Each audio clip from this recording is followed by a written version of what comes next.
tu ni VCD hui te a la te pang chiki a chi caption highlight dan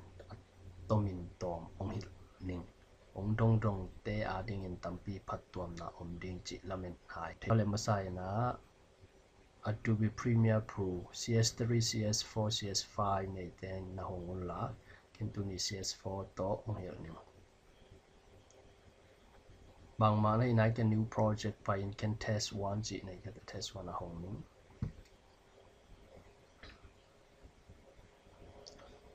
to panina fa la pa in la nala dei pen la masai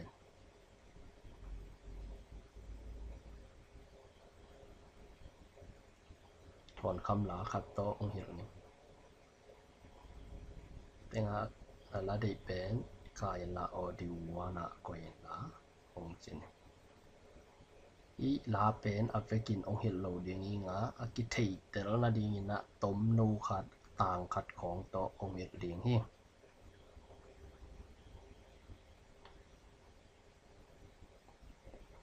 Adobe Premiere Pro na hon khitia chang ina title pa in la title la new title pa in la default style la pa in la to tenga name text one pian na ut bang bang pian ken text one pen ni to pan okay me kin la na la mal dei pen line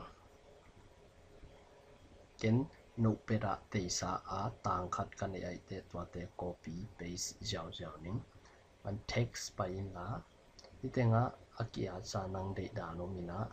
na hi om sa te na dei ke le jong font na dei pen nang le nang in ya font family a tel thei china font style te jong nang dei dan dan ina ya tel thei te ken hi om sa font style a khat na pen la ning la tana kala copy pen copy ning ina to khitte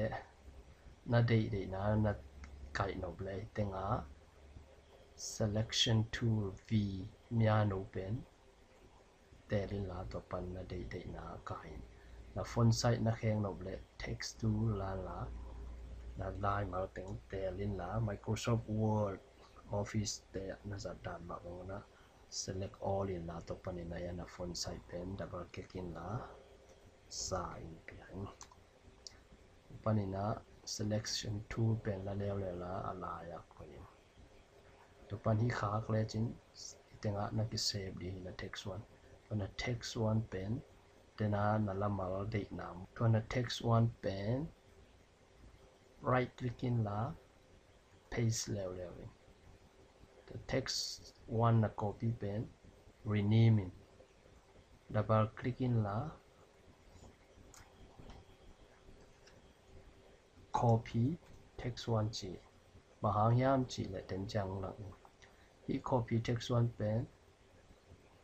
hi akang le pen double click leo in la akang akhala kang pen aeng to khelin phone tool a aeng hi takenang de khala to mo ken aeng to khel du aeng to okay me kin te khak leo to le denana la de pen pain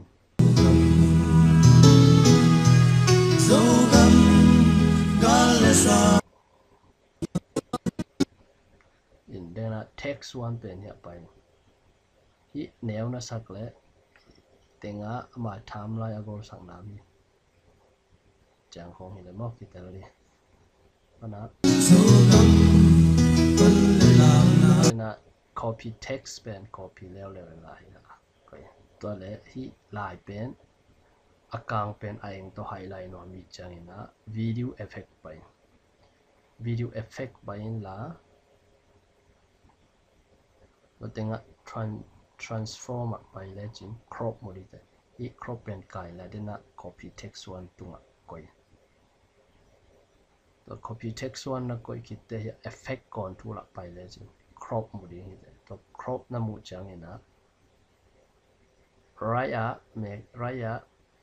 toggle animation making la to panina pen khanin kai legend ong kang phei de de ti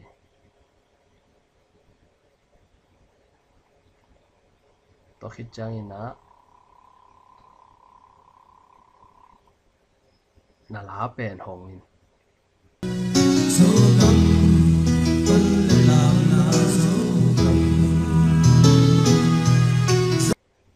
tena crop pen alamal